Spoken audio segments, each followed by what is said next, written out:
Hello everyone, I'm Shiro and welcome to my review of Dragon Ball Super episode 31. This was a bit of a weird episode. It didn't really seem to do anything or lead anywhere. There was a lot of kind of hype around this episode last week when the preview came out. People were thinking that there was an image of a very young girl looking a lot like Bulma, and people were assuming it might have been Bra or Bura. Bulma and Vegeta's daughter, because we haven't seen her yet. She's supposedly born around sometime now. I didn't really think that was that. I kind of expected to see a bit of Jacko this episode, so I assumed it would have been a flashback and it would have been Bulma from when they first met, and I was right, it was that, which is why I spoke about the whole seeing Bura at some point soon in the last video I did. But it was a good episode. It was fun. I really like the fact that they're including Bulma a lot more and that she is a lot more of a main character again, because she was obviously in Dragon Ball. Dragon Ball was very much her and Goku for the most part, and then obviously Krillin got involved and Tien and Piccolo as well. Yamcha was there a little bit, but I would never say Yamcha was a main character, whereas Bulma definitely was. And then obviously in Dragon Ball Z, she was pretty much just a supporting character. She had a bit more screen time than Chi-Chi did, I think, but her main role in Dragon Ball Z was to give birth to Trunks, and that was pretty much it. But you know, finally again, Dragon Ball Super, she's back. She's a main character again. She's doing stuff that's important to the storyline. You see a lot of interaction between her and Goku again, between her and Vegeta. Especially in this episode, we really got to see how much Vegeta actually kind of cares about her, and the fact that they are genuinely married. There was quite a nice scene where Bulma flies off after yelling at Jacko, and they fly off together to go and find Zuno-sama, who knows everything, and they're going to ask him about the Super Dragon Balls. And Vegeta and Goku kind of have a moment where they kind of say that both of their wives are very, very strong and similar. And Piccolo is there as well, and Vegeta replies saying, well, yeah, obviously, a weak woman isn't suited for a Saiyan. And Piccolo's like, that explains everything!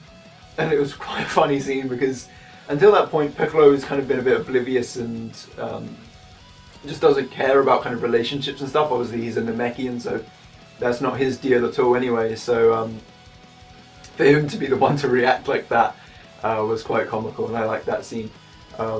But yeah, it was a lot of kind of... Dragon Ball Super as a whole really has just seemed a lot more like Dragon Ball than Dragon Ball Z, and I definitely appreciate that. I like Dragon Ball a lot. In terms of storytelling, in terms of plot and characters, I would say it's actually better than Dragon Ball Z. I prefer DBZ because the fight scenes and stuff, and the Super Saiyan and all of that cool stuff.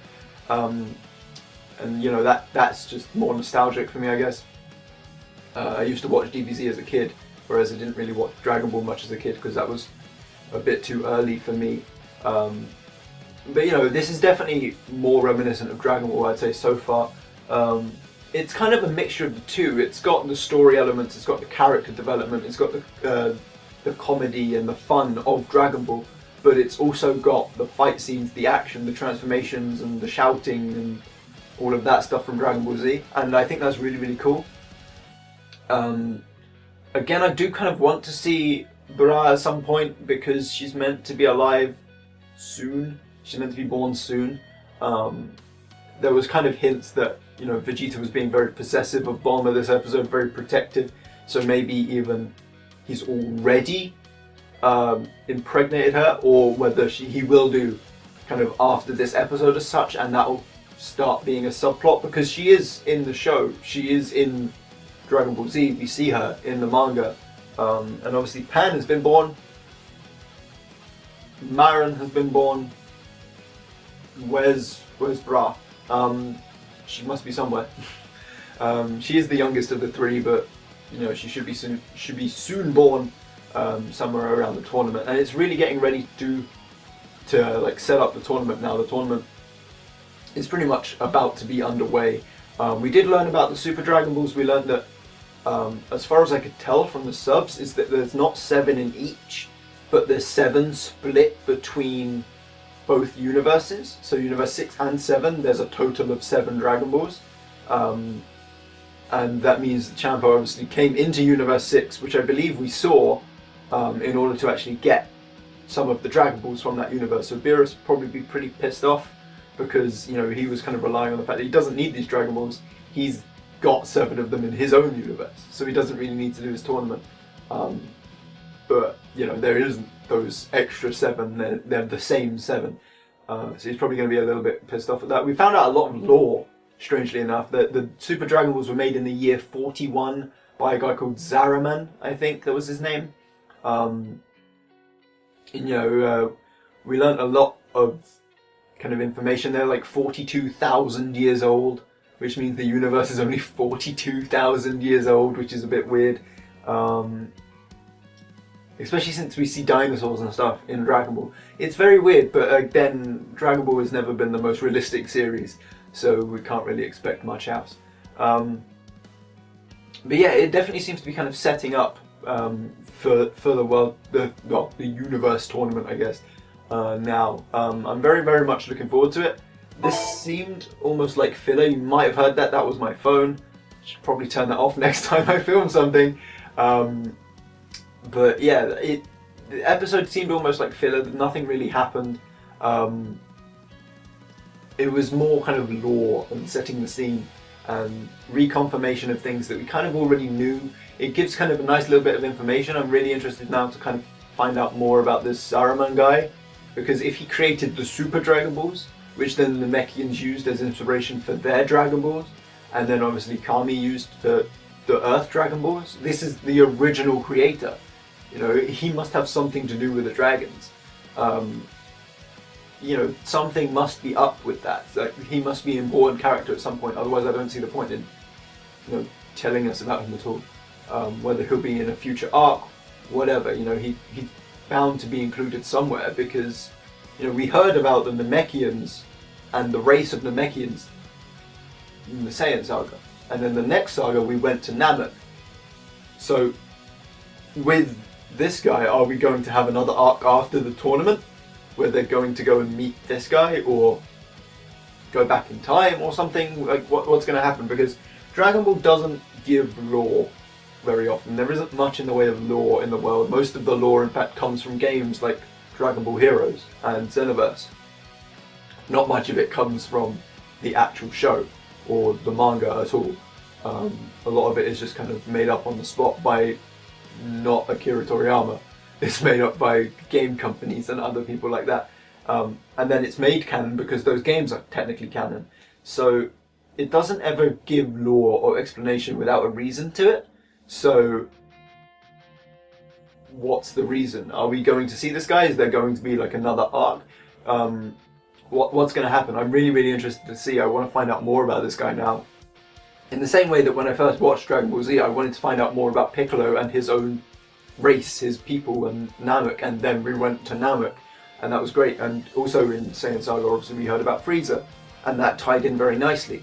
So whether or not we'll hear more about maybe the Galactic Patrolman, or whether we'll hear more about Universe 6's villains or something, and then they'll all tie in with Zaraman or whatever, I don't know.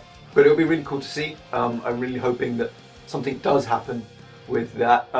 Also, it was explained that there is a dragon. There is a dragon god from these Super Dragon Balls, and it's weird because what is this dragon going to look like?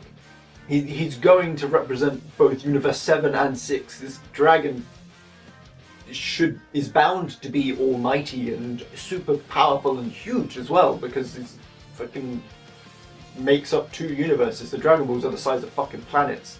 Well, they said they were. They're like 2,000 kilometers across, which is, I believe, could fit inside the Atlantic Ocean,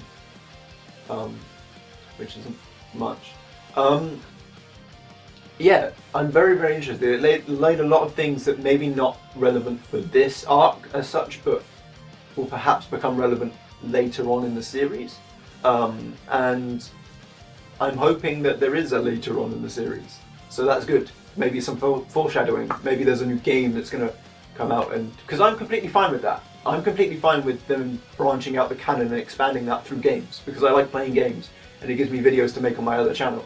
So I like Dragon Ball. I like anything Dragon Ball related. So any games that come out, even if they're in place of another anime, that's fine. I'll enjoy the hell out of that. I've spent hundreds and hundreds of hours playing Xenoverse, so I'm completely fine if they do that way. But obviously I'd prefer if there was extra episodes in the actual series of Dragon Ball Super. That would be much more logical, in my opinion. But we'll have to wait and see, really. I did like this episode. It didn't really do much in the way of expanding the story, unless obviously they do at some point go further down that line of the Super Dragon Balls and their creator and stuff like that. As for this arc, as for what we know already, it didn't expand on that at all. It was fun. It was a good episode. Like I said, it returned to a lot of the kind of Dragon Ball tropes with a lot of the comedy, and obviously Bulma was very heavily important in this episode, so that was good. I would say it's maybe a 3 out of 5, which is a good mark for a kind of almost a filler episode. I would say the last few episodes have been like solid 4 and maybe 5s, depending on how hyped I got. This is maybe a 3, at some points a 4, like the comedy was definitely a 4 or a 5 out of 5, but the overall episode didn't achieve anything yet. Obviously, if something does happen in the future, and we do, then this episode will go up way higher, because suddenly it actually did stuff. And I'll be like, oh my god, that was referenced hundreds of episodes ago, that's incredible. Who knows? Honestly, who knows? It's Akira Toriyama, he makes shit up on the spot, and just pulls it straight out of his ass, and we eat it all up. But yeah, I'm going to leave it there, because I am hungry and I haven't eaten yet. So thank you for watching, everyone. I have been Shiro, this has been my review of Dragon Ball Super episode 31. Thank you so much for watching. If you like this, give it a like. If you want to see more, then subscribe. And I will see you all again very soon. Goodbye! 2 groups. One of the groups contains all of the strongest people, and you see them all and they all look kind of badass.